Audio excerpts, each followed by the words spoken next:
네. 우리 옵투스 또 사랑하시는 분들이 많아서 뭐 제품이 또 많이 남지는 않은 모양입니다. 그러니까요. 네. 일부 없는 제품들은 저희가 또 한번 추가로 잘 가져와 보겠습니다. 일단은 현재 남아있는 네. 차즈기 그리고 루테인 약간 그 정도로 가져가실 수 있다고 하니까 남은 거 얼른 가져가시고요. 자, 오늘도 박병창 이사님과 함께 오늘 시장 이야기 나눠봅니다. 어서 오십시오. 안녕하세요. 안녕하십니까? 네, 반갑습니다. 자, 미국 시장 좀 빠졌습니다. 예. 네, 빠질 것 같더라고요, 저는. 그렇죠. 보여드릴까요? 네, 한번 볼까요? 이게 S&P 500입니다. 차트 한번 볼게요. 제가 이번 주에 두 분께 여쭤봤지 않습니까? 여기서 이거 신고가 날까요? 여기서 되면 어떨 것 같아요? 네. 그냥 상식적으로 그냥 느낌, 그러니까 사람들의 마음이 마음은 왠지 뭔가 좀 애매하다. 심리가 네. 정고점을 여기서 훅 돌파하면서 계속 가버리면 네. 연준에서도 좋아하지 않을 것 같은데요. 연준은 자본시장 과열도 굉장히 우려를 많이 합니다. 네. 그래서 이쯤 오면 우리 이런 거잖아요. 내려올 때 수급적 왜곡이 있었다고 했는데 이게 지금 내려오고 나서 밑에서부터 올라올 때는 이제 소위 바이백도 되고 그리고 또 수급도 그동안에 많이 아래 방향으로 좀 공격적으로 거래를 했던 쪽에서 이익 실현을 할 거고 네. 그러면서 또 이제 올라왔단 말이에요. 여기까지 오면 네. 또 수급으로 볼 때는 이만큼 왔는데 또 이익 실현하는 매도가 있을 거 아니에요. 네. 그 사실은 주식은 주식시장에서 사고자 하는 사람, 팔고자 하는 사람들이 왜 사려고 할까, 왜 팔려고 할까? 지금 사려고 하는 사람들이 많을까, 팔려고 하는 사람이 많을까? 이걸 분석하는 게임이거든요. 그걸 우리는 어렵게 시황이라 그러고 금리라 그러고 환율이라 그러는 거거든요. 네. 네. 뭐 지금 상황에서 보면은 이만큼 올라온 데서 매물이 좀 나올 수 있는 거죠. 그냥 어제 시황 그거예요. 그냥 제가 보기에는 그 정도로 보시면 될 것 같습니다. 근데 길주 위주로 많이 빠졌는데 반도체 주도가 제일 많이 빠졌습니다. 뭐 테슬라는 개별 이유가 있었고요. 전반적으로 반도체 주도로 빠졌는데 반도체가 제일 많이 빠졌다, 제일 많이 올라왔잖아요. 네. 그러니까 또 여기도 빠질 때도 제일 많이 빠지는 그런 모습을 나타내고 있는 겁니다. 그렇게 정도 좀 보이고요. 주간 실업수당 청구 건수가 4,000건 증가했다. 그런데 큰 의미를 두고 있지는 않은 것 같습니다. 요거는 이제 차트를 제가 한번 가져왔습니다. 이건 이제 주간 실업수당 이게 고용지표 때문에 이게 중요해진 거예요. 매주 이걸 말씀을 드리긴 하지만 여기 보면 실업수당 청구 건수가 계속 늘잖아요. 네. 그만큼 고용이 좋지 않았다는 얘기지 않습니까? 이렇게 좀 있다가 그 다음에 이제 이게 줄어드는 그런 모습을 좀 나타나고 있는 거거든요. 네. 그래서 이제 결국은 이제 타이트했던 그 노동 지표가 고용 지표가 좀 이제 둔화되지 않겠냐 뭐 이런 얘기를 하고 있는데 이게 줄어드는 거 보니까 네. 아니 뭐 여전히 괜찮네 뭐 이런 얘기가 이제 어저께 조금 있었던 거고요. 또 하나는 S&P에서 S&P 글로벌에서 발표하는 PMI 지표가 있는데 제조업은 예상보다 둔화되고 서비스업은 예상보다 성장했습니다. 이게 50을 기준으로 합니다. PMI는 네. 복합 PMI는 54.1이고요. 제조업이 48, 서비스업이 55.2로 더 높았어요. 컨센보다. 그래서 전체 복합은 54.1이거든요. 이거 보면은 괜찮네 뭐 이런 거예요. 그래서 사실은 어제 국제 수율이 약간 올라가고 뭐 지표들이 한 방향으로 가다가 어제는 조금씩 바뀌는 그런 모습을 나타냈는데 이게 큰 의미를 두는 건 아니에요 시장에서. 이제 수급적 요인이 더 컸다. 많이 올라온 데서 또 차익 매물 나오고 그런 하루였지 않나 이렇게 생각합니다. 되게 좀 예. 여러 뉴스는 많았었거든요. 어떤 뉴스요? 뭐 예를 들어 연준 의장이 뭐 금리 인하를 언제 해야 된다, 뭐 몇 번 해야 된다, 뭐 이런 뉴스들도 있고 예. 아까 말씀하셨던 연준 것- 위원들이 예, 위원들이 위원들이 예. 뭐 저기 그 서비스업 지표니 뭐 근데 이게 큰 의미가 없는 이유가 뭐예요? 시장은 더 센 게 있으면 약한 것들은 별로 의미가 없어요. 네. 더 중요한 게 있으면. 그러면 그때는 그것만 갖고 막 움직이다가 그게 네. 해소가 되면 다른 거 찾고 네. 다른 거 갖고 이제 그러거든요. 그러니까 이미 지나간 거 갖고는 얘기를 안 해요. 뭐 예를 들어서 뭐 극단적으로 한번 예를 들어볼까요? 우리 그 10년 만기 국채 수익률이 4% 넘어가면은 이제 망한다다. 네. 막 이런 의식을 갖고 막 10년 만기 국채 수익률 올라갈 때 폭락하고 그랬거든요. 네. 그 위에 계속 있었어요. 그러다가 예를 들어서 4.5% 갔다 4% 오잖아요. 네. 그럼 안정적이라 그래요. 그 전에 4%갈 때는 큰일이었는데 네, 시장은 그런 속성을 좀 갖죠. 지나간 거에 대해서는. 그러니까 지금 지나간 거나 이미 회자가 된 거, 예를 들어서 또 하나 말씀을 드리면 지금 25bp 금리 인하할 거냐, 50bp 금리 인하할 거냐가 많잖아요. 네. 네. 그거 막뭐 패드워치에서도 막 그 확률 막 다 다루고 그러지 않습니까? 근데 그것도 이미 회자가 많이 됐잖아요. 그렇죠. 그래서 막상 금리 인하고 이런 거에서 크게 영향 없을 수도 있어요. 시장은 항상 그렇게 생각을 하거든요. 그러니까 지금 나오고 있는 경기 지표나 아니면 실업수다 청구수 이런 부분들은 그리고 연준위원들이 금리를 요번에 뭐 인하한다 막 이런 얘기들 막 하고 있는 거는 네. 이제 다 되어 있는 거예요, 시장에. 그래서 그 영향을 안 받았다고 생각합니다. 예, 지금 이게 S&P 500이고요. 신고 지수 근처에 가 있는 거예요. 뭐 여기까지 와 있는 상태니까 심리적으로 매물이 좀 나올 수 있는 그런 상황이라고 보여지고요. 나스닥은 차트가 좀 다릅니다. 그래서 비교하기 위해서 제가 이거 일봉입니다. 비교하기 위해서 이걸 좀 가져왔는데요. 중요한 거는 S&P 500은 많은 사람들이 이런 얘기를 합니다. 저도 이제 가끔 제가 좋아하는 분들의 방송을 이렇게 들을 때가 있거든요. 근데 보통 이렇게 방송 잘 안 듣거든요. 네. 근데 이제 그런 분들 듣는 경우가 있는데 이게 시장 시황을 맞추기 굉장히 어렵잖아요. 네. 이게 신고고 지수 날지 안 날지 판단하기가 되게 어렵잖아요. 그러니까 약간의 변수를 두면서 변명의 여지를 두면서 얘기를 하거든요.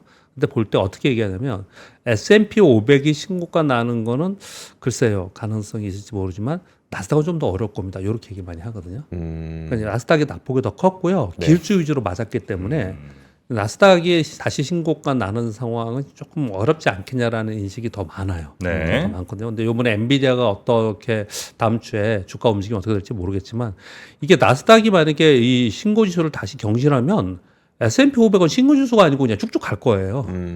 그러니까 상대적으로 나스닥을 더 지금 기술주를 더 중심으로 보는 경향이 있다. 네. 이렇게 설명을 드리고 네. 이게 낙폭도 컸고 반등도 컸지만 여전히 이 지금 위에서부터 이 폭이 있죠. 갭이 네. 있지 않습니까? 그렇기 때문에 나스닥에 있는 기술주들이 어떻게 움직이는가를 더 중요하게 보는 시황이다 이렇게 보시면 될 것 같고요. 어제 우리 시장은 상승 출발 후에 선물이 하락하면서 잠깐 하락 전환하기도 그렇고 막 내내 그랬어요. 근데 장 막판에 반도체가 오전 내내 안 좋았거든요. 반도체 쪽 섹터가 안 좋았고 2차 전지가 강세였어요. 어제 보시면요. 포스코홀딩스가 4.99% 5% 올랐고요. 네. 네. 네이버가 5.3% 아유, 올랐고 네이버가 올랐어요? 네. LG에는 솔루션이 3.7% 올라서 이틀간 10% 올랐습니다. 오. LG 화학이 6% 올랐고요. CJ CGV가 6% 오르고 그랬어요. 그 제가 이걸 수급을 좀 봤더니 개인들이 대량으로 다 팔았더라고요. 이 종목들 급등한 종목들 이번에 올라오는 동안. 팔았어요? 예, 개인들이 전부 다 팔았더라고요. 이틀 동안. 그리고 이제 기관 외국인들이 사면서 이제 끌어올린 겁니다. 그런데 이제 이들이 올라오면서 반도체가 상대적으로 약세. 거꾸로 얘기하면 반도체가 약세를 보이면서 이들이 올라온 거예요. 네. 그래서 아침에 딱 시작을 하면서 볼 때는 반도체가 약세를 보이면서 전체적으로 약세를 좀 보였어요. 그런데 장 후반에 삼성전자가 보합까지 올라오고 전체적으로 조금씩 그걸 따라서 올라오면서 우리 코스피는 0.24%로 이제 강법 정도 수준으로 조금 오르면서 마감은 했어요. 외국인들도 조금 사고 요즘에 이거 보면 막 1조씩 사고 팔고 막 그러다가 요즘에 보면은 이 숫자가 굉장히 작죠. 순매수매도 규모가 작잖아요. 네, 네. 그래서 거래 대금도 줄었고 전체적으로 그냥 사고 팔고만 좀 있는 그런 상황이라는 네. 거죠. 한쪽은 사고 한쪽은 팔고 이러는 거죠. 그러니까 리밸런싱이 일어나는 그런 상황인 거예요. 그래서 아무튼 지수는 그런 흐름이었는데요. 제가 요 종목들 오른 것들을 표시를 좀 한 이유는요. 어제 오른 게 2차 전지 이틀간 올랐어요. 어제만 오른 게 아니에요. 그리고 어제 인터넷이 올랐고요. 게임, 엔터 이런 게 올랐는데 얘들의 특징이 뭡니까? 올해 많이 제일 빠졌어요. 못난 네. 이들. 올해 제일 못난 이들이 다 올랐어요. 그러면 이제 이걸 왜 그럴까를 생각해 보면 어제 잠깐 언급을 드렸지만 시장에서는 그렇게 될 거라는 어떤 이론적 근거도 없어요. 그냥 그럴 거라고 생각하는 부분들이 좀 있는데 그게 뭐냐면 금리 인하를 하면 금리 인하 수에는 성장주, 네. 그러니까 PBR이 높은 성장주가 될 가능성이 있고 물론 반도체도 성장주지만 시크릿거리잖아요. 네. 네. 그런 성장주 중에서 예를 들어서 가장 대표적인 게 인터넷주고 그리고 2차 전지 이런 쪽이 그동안에 안 좋았는데 왜 그렇게 표현을 하냐면 금리 인상을 하는 2022년도에 가장 낙폭이 컸어요, 얘들이요. 그래서 이제 금리 인하기에 가면 얘들의 수급이 좀 들어오지 않을까? 이런 얘기가 많이 회자됩니다. 보고서도 많이 나오고 그러고 있습니다. 근데 지금 가시화가 되고 있잖아요. 네. 그러니까 조금씩 관심을 갖는 거예요. 여기 제가 보기에 좀 그렇습니다. 네. 그러니까 이대로 막 이제 수급이 바뀌었다. 이렇게 얘기하기는 좀 그렇고 지금 이렇게 좀 이쪽에 관심을 좀 갖고 있는 그런 상황이에요. 여기서 만약에 반도체가 다시 엔비디아 올라가면서 나스닥 올라가고 반도체가 확 떠버리면 얘네 약세로 갈 거야 아마. 그럴 수가 있어요. 다 같이 가기는 어렵군요. 예. 그럴 가능성이 있는데 지금 국면에서 이제 그런 모습이 좀 나타나고 있어서 네. 근데 이런 변화가 생기면 그냥 일 주시를 하고 있어야 됩니다. 올랐네? 이러고 말면 안 돼요. 왜냐하면 그 흐름으로 수급이 또 바뀔 수도 있기 때문에 그 흐름을 좀 면밀히 좀 살펴봐야 됩니다. 그래서 그런 흐름이 이제 한 이틀 동안 있었다. 이제 그렇게 좀 말씀을 드리겠고 어제 시장을 보면서도 이번 주 내내 말씀을 드린 거 오늘 금요일이잖아요. 네. 우리 시장이 뭐 차트로는 우리 시장 뭐 보시면 아까 S&P나 나스닥 비해 상당히 약하죠. 밑에서 지금 반등을 하는 건데 미국이 반도체가 뜨면 우리 시장이 아침부터 떠서 시작을 하거든요. 그냥 뭐 순서예요. 장 시작 전에 15분 전에 선물부터 떠. 그러면 코스피가 떠서 시작해. 그리고 곧바로 매물 맞아. 네. 내려왔다가 그다음에 조금 반동 줘서 하루 종일 가만히 있다가 요즘은 그러거든요. 그래서 그 강세를 이어가지 못해요. 그래서 이번 주 내내 제가 지침이 없다. 우리 시장이 그런 표현을 계속 쓰고 있거든요. 네. 근데 그 지침이 없는 시장의 흐름이 계속 나타나고 있는데 그거는 아주 강한 매수세가 없어서 그런 거잖아요. 네. 그런 흐름이 어제도 있었고 참 여기를 돌파하기 2,700 돌파하고 여기 안착하기가 이렇게 힘들까 할 정도로 굉장히 힘들게 움직이고 있어요. 사실 지수 자체는 그렇습니다. 그나마 요즘에 2차 전지 섹터의 셀에 있는 뭐 LG화학이나 보시면 LG엔솔이 10%나 올랐다니까 이틀 동안요. 네. 이런 게 오르면서 지수를 좀 받쳐주고 있는 거거든요. 근데 여기도 올라야죠. 여기 갖고 계신 분들 얼마나 많은데요. 그럼요. 이쪽도 좀 올라서 선순환이 돼야 되는데 우리나라 선순환이 안 되는 거거든요. 지금. 근데 선순환이 될 때도 있었어요. 지수가 좋을 땐 선순환이 되죠. 그렇죠. 네. 언제는 반도체 뜨고 어느 데 있어서 뜨고 막 이렇게 돼야 되는데 지금은 이제 선순환이 아니고 한쪽 뜨면 한쪽 빠지고 한쪽 뜨면 한쪽 빠지고 이러고 있었잖아요. 그동안에. 네. 악순환은 뭘까요? 돌아가면서 빠지는 거잖아요. 근데 여기라도 일단 뜨고 있으니까 지수가 받쳐지고 있는 거고 힘겹지만 네. 그런 흐름이다라고 이제 이해하시면 될 것 같습니다. 이게 금리 인하 기조로 저들이 그러니까 수급이 돈다는 거는 결국 수급이 그쪽으로 간다는 거는 그 해당 섹터가 어쨌든 좀 실적이 좋아질 것으로 보아서 수급이 도는 그런 게 아닌 거예요?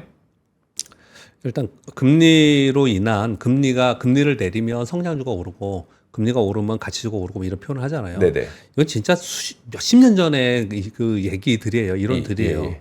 그런데 그것처럼 딱히 움직이지는 않아요. 정확하지는 않아요. 네. 그런데 왜 그런 얘기들을 많은 전문가들이 계속 얘기를 하느냐? 네. 그걸 그 이론대로 움직이는 돈들이 있어요. 네네. 그 이론대로 움직이는 돈들이 있기 때문에 그렇게 되면 그 돈이 움직이면 주가가 글로 움직이잖아요. 네. 그러니까 안 해라고 하면 안 된다고요. 아. 그게 맞아 안 맞아를 따진 문제가 아니고 돈이 움직여서 들어와서 걔가 주식이 뜨는데 야 그게 맞는 거야라고 하면 어떡하면 뭐예요? 네. 그래서 이제 스타일 펀드들이 많이 그렇고 네네. 헤지 펀드들도 그렇고 그거대로 움직이니까 네, 그렇게 보시면 될 것 같습니다. 네. 그리고 이제 잭슨 미팅 진행 중이고요. 파월 의장이 뭐라고 얘기할까 이제 얘기를 되게 많이 하고 있는데 뭐 중립적으로 얘기하지 않을까 생각을 많이 하고 있는 것 같아요. 왜 그러냐면요. 지금 연준 다른 의원들이 거의 대부분 굉장히 비둘기바닥으로 금리나 해야 된다고 얘기를 하고 있기 때문에 파월 의장까지 나서서 그렇게까지 얘기할 필요는 없을 것 같고 경기에 대해서 얘기를 하지 않을까라는 생각을 하는데 거기에 관심을 좀 갖고 있는 것 같아요.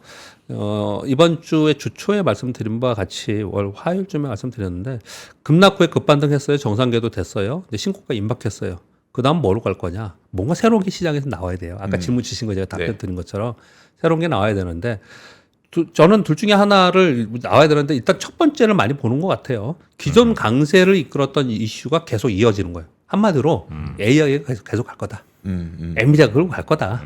네, 요게 한 축이 있고요. 한 축은 새로운 성장 동력이 나오면은 좀 바뀔 수 있다. 그 수급이 조금씩 바뀌는 거예요. 그래서요. 아직 모르기 때문에 그러는 거예요. 네. 모르기 때문에.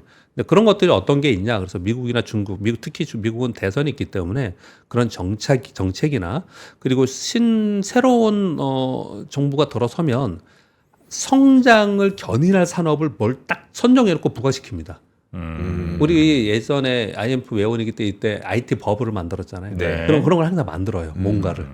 이런 것들이 뭐가 될지를 봐야 되는데 그럼 이제 모르는 거예요, 다들. 그래서 이제 뉴스에 굉장히 민감하게 시장이 움직이는 그런 상황이 좀 된 겁니다. 뭐 그렇다고 지금 제가 전해드리기만 하는 거고요. 이 상황 속에서 앞으로는 이제 있는 거잖아요. 앞으로의 이벤트는 제스너 미팅 있고 CPI 있고 고용보고서 있고 FOMC 회의 있고 9월달에 미국 대선 있고 요 흐름으로 가는 거잖아요. 네. 이 흐름으로 보면은 계속 말을 맞춰갈 거예요. 계속 맞춰가면서 움직일 가능성이 있죠. 그러니까 지난번에는 그 수급적 텐트럼으로 볼 수가 없어요. 근데 전체적인 경기의 흐름이나 이런 걸로 봐서는 미국 대선을 앞두고 어떻든 계속 맞춰갈 가능성이 있어요. 그래서 등락이 계속 있지만은 계속 거기를 이제 포커스를 맞춰가면서 가지 않을까라는 생각을 좀 하고 있고요. 네. 맞춘다는 표현은 뭐냐면 어느 한쪽으로 막 치우치지 않게 가려고 할 가능성이 굉장히 높다라는 거죠. 수급도 그렇고요. 그리고 우리나라는 뭐 포스콜 좀 전에 말씀드린 것 같이 포스코홀딩스, 네이버, LG엔솔, SDI, LG와 에코프로 BM 이런 게 이틀 연속 상승을 했어요. 요 연속 상승하는 동안 개인들이 대략 우리 다 눌러보세요. 엄청 팔았어요, 개인들이. 그들을 굉장히 많이 팔았어요.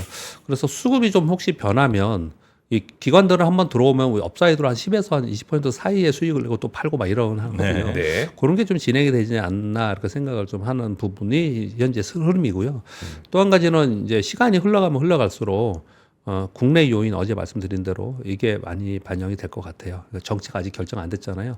아까 우리 권 기자님도 말씀을 주셨는데 저도 맨 뒤에 가서 이번 주에 하고 싶었던 게 하나 있었어요. 그 네. 얘기를 좀 드리겠습니다.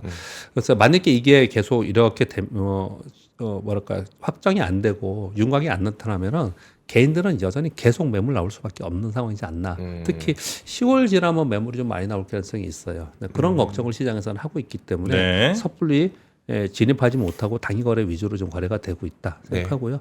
어제 반도체가 많이 빠졌기 때문에 오늘 금요일인데 억지로 2,700 좀 넘어왔는데 오늘 또 억지로. 왜 힘들게 올라왔는데 오늘 또 맞으면 네. 반도체 좀 맞으면 또 다시 또 떨어지겠죠. 근데 항상 시장을 볼 때는요. 요 말씀도 한번 잠깐 드릴게요. 미국이 많이 빠지잖아요. 그럼 우리 아침 빠지잖아요. 네. 그렇죠. 두 가지를 봐야 돼요. 빠지는데 그 빠지는 폭이 그들보다 작냐? 폭이죠, 폭. 네. 폭하고 또 하나는 빠지는데 어느 쪽이 빠지느냐. 예를 들어서 반도체가 빠져서 오늘 반도체 주식이 빠지는데 다른 쪽이 2차 전지나 다른 쪽이 딱 올려주면서 지수를 받쳐주느냐.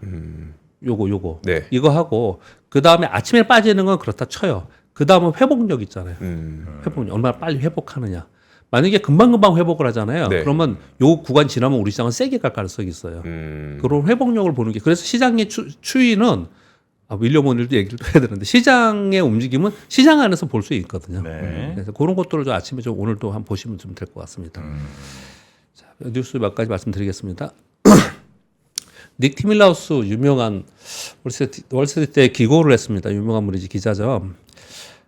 되게 말들도 멋지고 그리고 지금 중요한 얘기인 것 같습니다. 경제 확장은 늙어서 죽지 않는다는 말이 있다. 경제 확장은 즉 그들은 대열즈라고 표현했는데 경제 확장은 연준에 의해 살해된다. 이렇게 표현을 했고요. 스스로 그냥 확장이 멈추는 건 아니고 예, 항상 예. 연준이 예. 뭔가 조치를 취하면서 끝난다. 맞습니다. 그랬습니다. 저도 경험적으로는 그랬습니다. 그렇습니다. 아. 파월 의장은 지난 2년간 인플레이션이 경기 침체로 이어지더라도 반드시 이겨내겠다고 결심했습니다. 경기 침체보다 이게 중요하다 계속 그랬던 거예요. 네. 근데 이제 그는 경기 리세션 없이 인플레이 싸움에서 이겨야 하는 위기에 처했고 앞으로 몇 달이 중요하다. 이렇게 표현을 썼고요. 지금은 금리나 시기에 대한 논쟁은 끝났고 얼마나 빨리 내릴 것에 대한 논의가 뜨거워지고 있다. 이런 표현을 좀 썼습니다. 그래서 파월 의장 굉장히 중요한 상황인데 왜 이게 조금 어렵냐면요. 대선을 앞두고 있어서 네. 대선하고 자꾸 연결하니까 이거 좀 어렵습니다. 만약에 대선이 없었으면 파월 의장이 의견을 보면서 어떻게 하겠지. 근데 지금 의견들을 액면으로 이 말들을 액면으로 믿지는 않아요. 네. 듣지를 잘 않아요. 그러다 보니까 좀 우리가 해석하기는 좀 어려운데 요 대선을 앞둔 요 몇 개월 사이가 뭐 지금 이 싸움에서 가장 중요하다 이런 표현을 좀 쓴 거예요. 근데 중요한 말이고 주식시장은 이래 왔습니다. 그래서 제가 이거 한번 그냥 뉴스를 가져왔고요. 어제 한국은행 금리 동결했지 않습니까? 금리 동결에서 중요한 포인트만 말씀을 드리겠습니다. 아까 전에 드렸으니까 여러분 다 아시니까요. 물가 상승률 둔화 추세 더딘 대수 회복 우리 다 알잖아요. 네. 그래서 금리 인하 해야 돼. 이것이 지난번에 이미 말씀하신 거예요. 그런데 경기 부진은 우려는 과도하다. 이건 좀 컨트롤할 수 있지 않겠냐. 그보다는 정부 부동산 대책 및 글로벌 위험 회피 심리로 주택가격과 가계부채 외환 시장 상황 등을 좀 더 점검할 필요가 있다. 이렇게 표현을 했어요. 그래서 3개월 후에 인하 전망은 2명에서 4명으로 조금 증가해서 인하할 경로로 갔겠지만 점검은 더 해보겠다. 이런 표현을 좀 썼습니다. 그런 가운데 올해 성장률이 2.5%, 2.4%로 하향했거든요. 지금 OECD가 한국 성장률이 2.6%, KDI가 2.5%인데 한국은행이 더 낮췄어요. 네. 그만큼 사실은 좋지 않게 현재 많이 보고 있습니다. 근데 그렇게 보면은 금리 인하를 좀 할 만도 한 거잖아요. 네. 근데 그거보다 더 중요한 어떤 걸 본 거죠. 파월 의장이 경기 침체보다 물가를 잡는 게 더 중요해. 이렇게 어떤 기준을 잡잖아요. 네. 그렇듯이 우리 한국은행에서도 지금 경기 내수 경기가 좋지 않은 부분이 상당히 있지만 그보다 지금 한쪽으로 튀어나가는 버블이 생기는 부분에 대해서 걱정을 하고 있는 그런 부분들이 좀 있는 것 같아요. 근데 저는 어제 여러분들한테 물론 응원도 받았지만 또 반대의 댓글도 있었지만 제 의견을 좀 드렸잖아요. 네. 그런데 사실은 이렇게 어떤 전체적인 경기라든지 이런 우리 전체를 보고 가야 되는 정책이 있어야지. 그리고 그 전체를 가다가 어떤 문제가 생기면 그 문제에 대한 그 뭐라 그럴까 타겟팅한 네. 규제들 이런 것들이 좀 나와야 되는데 의견들이 반대 의견 때문에 그걸 못하는 거는 좀 안 되지 않겠냐 이렇게 어제 제 의견은 그런 거였거든요. 네네네. 근데 그런 얘기들을 좀 어저께 많이 얘기를 다 하셨어요. 근데 그렇게 말씀을 좀 하셨고요. 그리고 왜 경제 성장률을 낮췄냐는 1분기의 큰 폭 성장은 일시적 요인의 영향이 상당히 있었다. 그래서 소폭 하향했다. 이렇게 좀 얘기를 하고 있습니다. 그리고 올해 물가 상승률은 2.6에서 2.5%로 하향한다. 이렇게 했습니다. 그래서 전체적으로는 우리나라의 내수 경기가 상당히 어려운 거는 우리가 맨날 말로 그랬잖아요. 네. 어렵다. 실제로 다 나가보면. 어려운 부분들을 인정하고 한국은행에서도 지금 그러고 있는 과정에 있어요. 그러면 경기정책이라는 거는 우리 통화정책과 재정정책을 동시에 쓰는 거거든요. 네. 이게 엇박자로 갔을 때 안 되거든요. 그래서 아마도 이런 논의가 더 있어야 되지 않을까라고 생각을 합니다. 네. 요즘에 새벽에 일찍 나갔더니 컨디션이 이렇게 안 좋네요. 아, 그러세요? 더워서 그런지 막 눈만 뜨면 2시예요. 몇 시에 주무시는데? 예? 아니 자는 시간 상관없이요. 막 12시 자도 드시고 8시에 네. 자도 드시고. 아, 그래요? 이번 주에 유독 그러네요. 희한하게. 새벽 2시에 깨셔갖고 그때부터 뭐 뉴스 보시고 그냥 이렇게 이것저것 하는 거예요? 봅니다. 그냥. 와. 진짜 고생이시다. 예, 그냥 아니 지금 컨디션이 좀 안 좋아서 네네. 변명한 겁니다. TSMC가 독일 공장 착공한다고 그랬잖아요. 예. 독일에서 그 유로존에서 뭐 뭐라 그래요? 지원 엄청나게 해준다고 말씀드렸지 않습니까? 네. 그 가격 인상을 할 거라는 이거 여러 얘기를 좀- 요인들에 의해서 비용이 증가해서 고객사들과 논의를 해서 가격 인상을 하지 않겠냐 이런 논의가 나왔고요. TSMC가 가격을 인상을 하면 제일 큰 고객이 뭐 엔비디아, 애플 뭐 이런 될 거 아니에요. 예, 그런데도 따라서 올리든가 아니면 그들의 이익을 줄이든가 해야 될 텐데 그렇죠. 이익 줄이는 건 쉽지 않을 것 같고 네.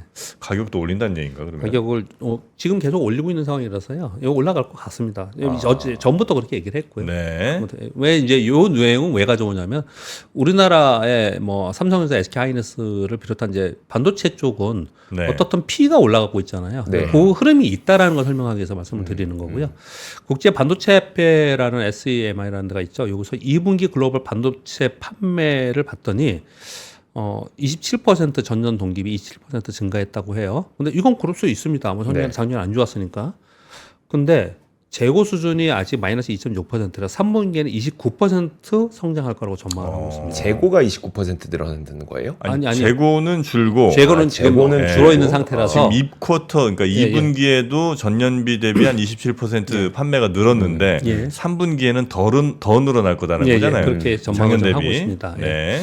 이건 좋은 요런 얘기들잖아요. 네네네네. 근데 굉장히 우리 이게 찬반이 많잖아요. 의심도 많이 하고. 네. 근데 이런 협회에서 나온 자료들이기 때문에 참고 삼아서 말씀을 좀 드리는 겁니다. 네. 테슬라의 전기 트럭 화재 22일 날 났다라는 뉴스가 지금 계속 있죠.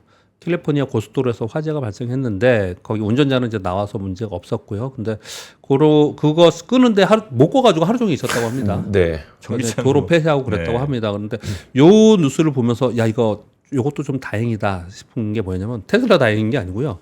미국 당국에서 배터리 위험 조사를 곧바로 시행한다라는 뉴스가 나왔습니다. 네. 배터리 위험을 조사한다. 예, 예. 그럼 이런 걸 강화하면 할수록 더 좋아지는 겁니다, 산업은. 왜 우리나라만 맨날 시끄러웠잖아요. 그렇죠. 네. 이제 미국에서 막 위험 조사한다고 하면은 네. 더 기술 발전이 되고 더 빨리 끝나겠죠. 이런 노이즈가. 뭐 이런 뉴스를 보면서 그렇게 생각해야 되는 거군요. 저는 그렇게 생각이 들더라고요. 맞아. 이게 이제 투자하는 사람과 그렇지 않은 사람의 차이일 수 있는데 예. 저는 이제 이런 뉴스를 보면 아이고 큰일 났네. 이제 전기차 또 끝났네. 뭐 테슬라도 이제 안전에서 더 멀어지겠구만 예. 이런 생각하면서 더 안 팔리면 어떡하나 이런 생각을 하게 되는데 오히려 미국에서 이런 일들이 발생했을 때 예. 더 강력한 규제 내지는 예, 예. 뭐 뭔가 기술 발전이 생길 수 있고 그러면 이제 그 다음부터는 사람들이 더 안심하고 뭔가를 살 수 있는 그런 환경까지 갈 수 있는 예. 네. 예, 잘 설명해 주셨습니다. 예, 그런 생각이 들었습니다. 네. 그리고 카운터 포인트 리서치에서 분기별로 스마트폰 출하량이 나오는데 삼성전자가 2분기에 출하량 1위였고요. 그런데 매출은 애플이 1위입니다. 매출이 전체 점유율에서 42%, 삼성전자가 16%. 에? 차이 많이 나죠. 매출이 예, 많이 팔았는데 매출로는 2위. 이익도 아니고 매출이요. 예. 많이 팔았. 아니 왜 예전에 보면 그 스마트폰 전체 시장에서 이익을 가져가는 게 애플이 뭐 70몇 프로인가 뭐 이랬잖아요. 네. 그래서 뭔 놈의 이익을 저렇게 다 가져가냐. 워낙 이제 애플이 예. 많이 남겨 먹으니까 뭐 그건 그렇다 치는데 예. 매출액도 이렇게 차이가 많이 나요. 예. 어. 매출에서요. 그래서 우리는 전체 판매는 출하량은 1위인데 네. 매출은 2위예요. 16%. 그래서 그러니까 보급형 스마트폰이 좀 많아서 그렇긴 한데. 예, 맞습니다. 예, 그래갖고 이제 우리가 또 따로 나눌 때는 폴더블 폰에서의 삼성전자의 지위 예. 여기 따로 나누잖아요. 예, 맞습니다. 폴더블 폰은 애플이 안 만들잖아 아직. 그렇죠. 아 그렇긴 하죠. 그러니까 무슨 의미가 있어? 아니 폴더블 폰은 삼성 만들고 화웨이 뭐 좀 만들 것 같은데 샤오미나 무슨 의미가 있어요 그게? 나중에 예, 여기서 근데 의미가 있는 건요. 예. 말씀드려 죄송합니다. 아닙니다. 예, 뭐 중요한 의미가 얘기가 있는 아니에요. 건요? 예. 전년 동기비 출하량만 늘은 게 아니고 평균 가격도 5% 정도 높아졌다고 합니다. 삼성전자. 네, 삼성전자도. 네. 근데 또 조금 안타까운 건 글로벌 전체는 8% 높아졌답니다. 다른 데들은 예. 한 8% 올렸는데 우리는 5%에서 못 올린 거예요? 예. 그러면 상대적으로 안 된 거죠. 그래도 올랐잖아요. 야, 핸드폰 쪽이 안 좋았거든요. 네. 올라가고 있잖아요, 지금. 아니, 딴 데는 다 자동차값 뭐 예를 들어 10%씩 올렸는데 현대차는 뭐 한 7, 8% 올렸다. 이러면 현대차가 못 올린 거잖아요. 근데 작년에 적자였다 그러면은 막 좋아지고 있는 거잖아요. 어쨌든 좋아지고는 있는 거다. 예. 그리고 오늘 제가 이번 주에 말씀드리고 싶어서 맨날 가져왔다 뭐 시간 때문에 못하고 하는 거를 오늘 말씀을 좀 드려보겠습니다. 예. 저는 지금 금투세 논란에서 막 싸우고 막 정치적으로 싸우고 여러분들도 막 논란이 막 이러잖아요. 네. 그리고 밸류업 관련돼서도 막 논란이 많고 그러잖아요. 저는 이 현상이 시끄럽기는 하지만 잘된 방향으로 가고 있다 이렇게 얘기를 좀 하고 생각하거든요. 왜 그렇게 생각하냐면요. 우리 금투세에 대해서 이제 웬만한 사람들이 전문가가 됐고, 그리고 거기 특히 국회의원분들이 금투세에 대해서 관심을 갖고 금투세에 뭐가 문제고 뭐가 어땠고 이런 거를 이제 세세하게 보게 됐어요. 네. 맞아요. 이렇게 시끄럽지 않았으면 그렇게 받겠습니까? 안 받겠죠. 그분들이? 이제 세세하게 그걸 보면서 뭐가 문제였구나. 그러면 어떤 것들을 이제 제도적으로 바꿔놔야겠다는 걸 이제 알게 된 거잖아요. 네. 굉장히 발전한 거죠. 안 그랬으면 그런 게 없었을 거 아니에요. 그리고 그렇게 하면서 주식시장에 대해서 물론 2020년 이후에 주식시장 붐이 있었고 우리 3%의 영향력도 굉장히 컸고 그러면서 주식시장을 바라보는 관점이 예전에 되게 달라졌어요. 네. 제가 경험적으로 올 때 말씀 다시 드리지만 96년 1월에 사령장을 받고 증권사에 입사해서 이만큼 주식시장의 제도나 이런 거에 대해서 관심을 갖고 뭘 해보자고 한 건 전 처음이에요 올해. 그래서 저는 이게 지금 힘들고 막 싸우고 하지만 앞으로 시간을 두고 좋아질 거라는 생각을 상당히 하거든요. 저는 네. 그런 생각을 합니다. 그래서 이렇게 사고가 바뀌는 과정이 있지 않나라는 생각을 되게 많이 하고요. 그런 과정 중에 또 하나가 뭐냐면 우리나라에서 왜 주식시장에 이렇게 관심이 없었나라고 저는 개인적으로 어떻게 생각하냐면 우리나라에 큰 부를 이루신 재력가들이나 큰 부를 이루신 특히 정치인들은 거의 대부분 부동산으로 돈을 쌓아갔을 거라고 생각이 들어요. 네. 거의 대부분. 그러니까 부동산에 관심이 많았고 부동산 쪽만 생각을 하는 거죠. 네. 그쪽. 항상 우리 정책 보면 부동산이 뭐 어떻게 되면 정책이 난리가 나잖아요. 사실은. 근데 뭐 주식시장에서 그렇게 생각 안 하지 않습니까? 근데 이건 사뭇 다르죠. 네. 어떻게 달라요? 해외는 안 그래요. 미국은 미국 시장이 주식시장이 떨어지면은 대통령도 나서서 얘기하고 연준에서도 나오고 이렇게 얘기하는 거잖아요. 네. 일본은 뭐 아예 중앙은행이 주식을 사주는 나라고 이상한 거고. 그런데 우리는 그렇지 않았던 거잖아요.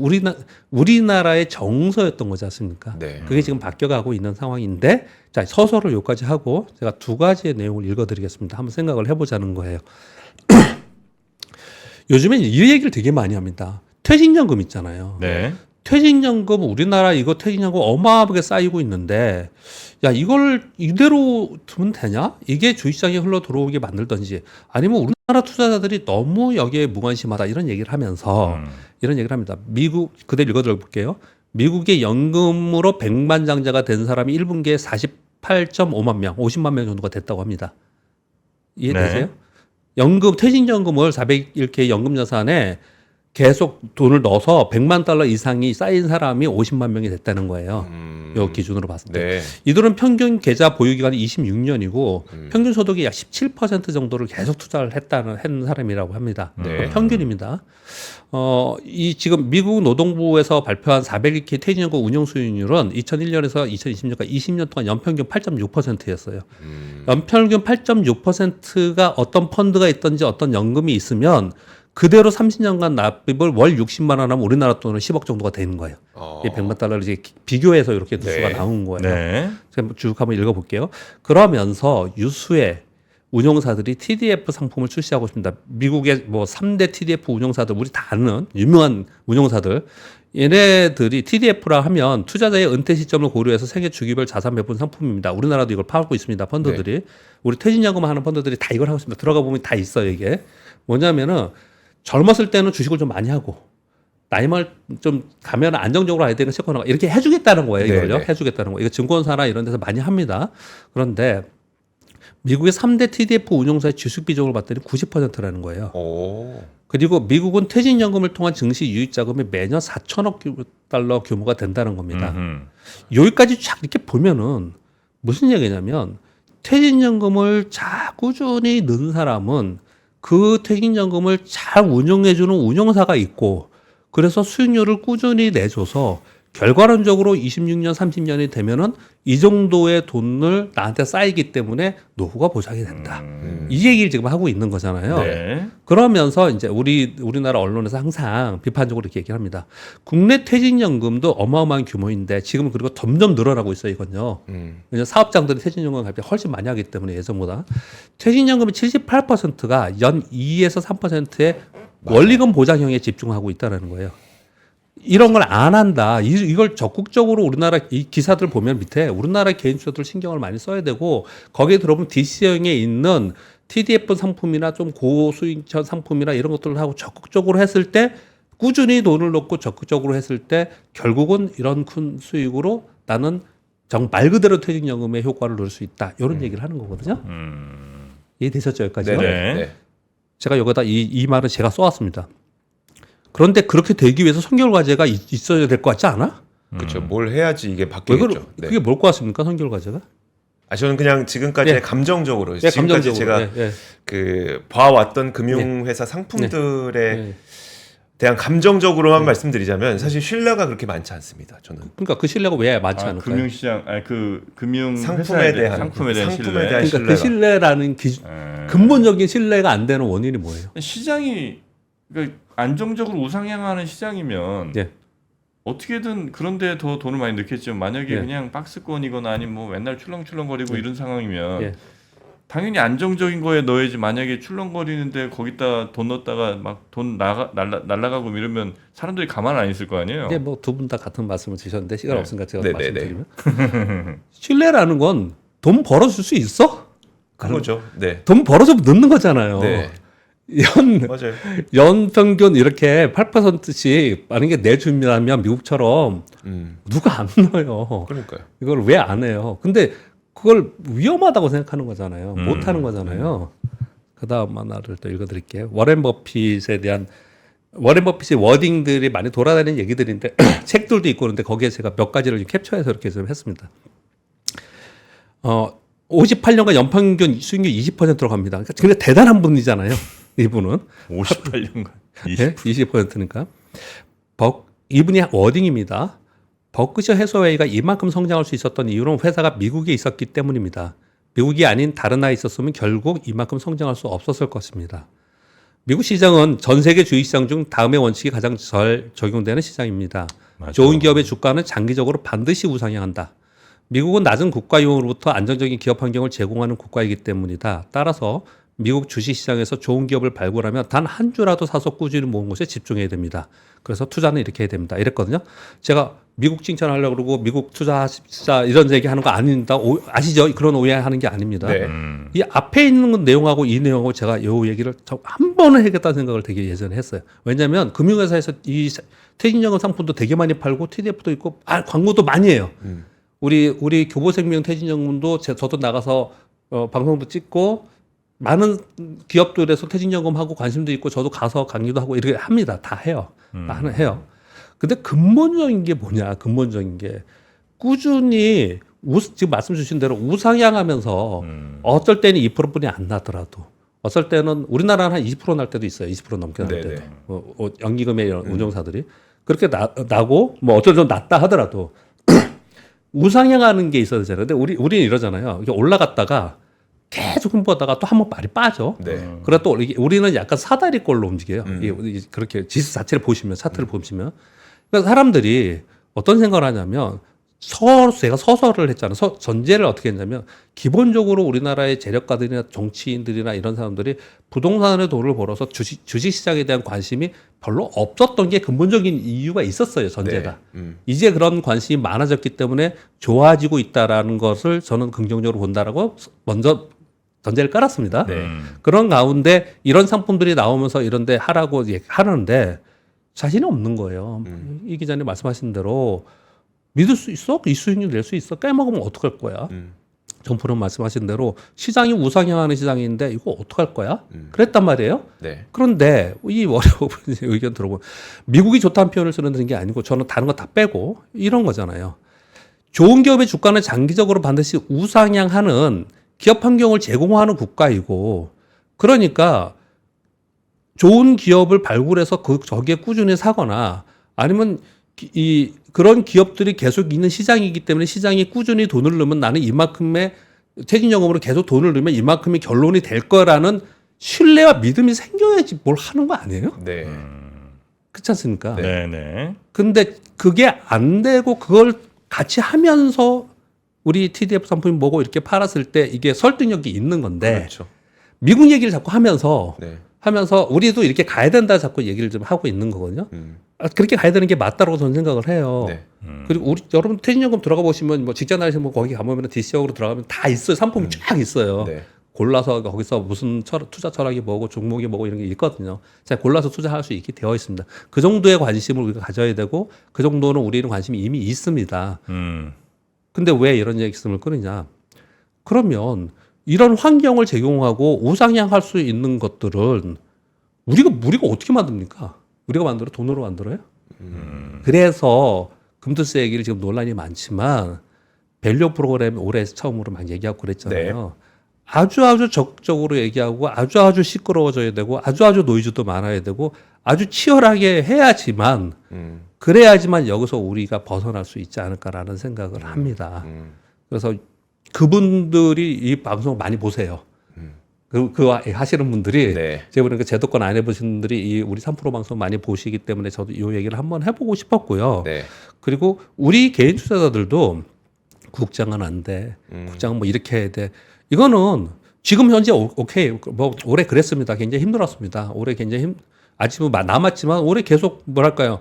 그 우리 떡 먹고 물 안 먹은 것처럼 막 네. 답답한 시장에 계속 있었지 않습니까? 네. 근데 그 과정에 있는 거예요. 우리 시장은 그 과정을 바라보고 전체 시장을 조금 더 뭐 지금은 단단하더라도 조금 더 그 다음 시장을 바라보고 그렇게 좀 해 나가야 되지 않을까. 너무 싸우지 않았으면 좋겠다. 이 말씀 드리고 싶었어요. 네, 네, 네. 그 그러니까, 참고로 그 네. 떡은 저 백년화편. 네, 떡은 백년화편이에요. 네, 맞습니다. 네. 예. 자, 우리 박병창 이사님 말씀에 아마 고개 끄덕끄덕 하신 분들이 굉장히 많을 것 같습니다. 네. 우리 시장. 오늘 시간 좀 지났습니다. 죄송합니다. 아유, 아유, 아닙니다. 네.